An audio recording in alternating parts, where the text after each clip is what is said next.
যদি বলো তোমাকে ভালোবেসে কি এমন হারিয়েছি আমি, তাহলে আমি বলবো মার আদর থেকে বঞ্চিত হয়েছি, বাবা থেকে বাবার কাছে আবদার করতে পারছি না। একটা সময় ছিল যখন তুমি আমার লাইফে ছিলে না,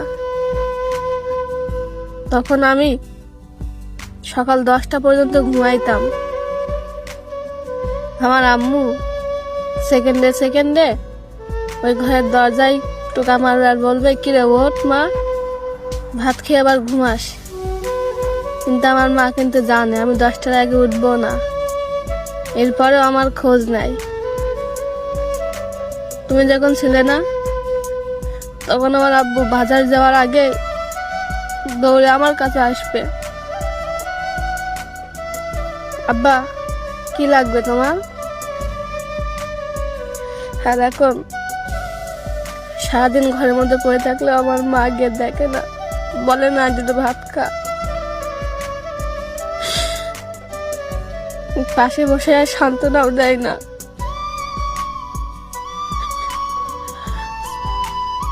আমার আব্বু আর আমার বলে না, আব্বারে কি লাগবে তোমার? আমি সারাদিন বাসায় না থাকলেও আমার খোঁজ নেয় না। তোমাকে ভালোবেসে আজ এই পর্যায়ে চলে এসেছি আমি।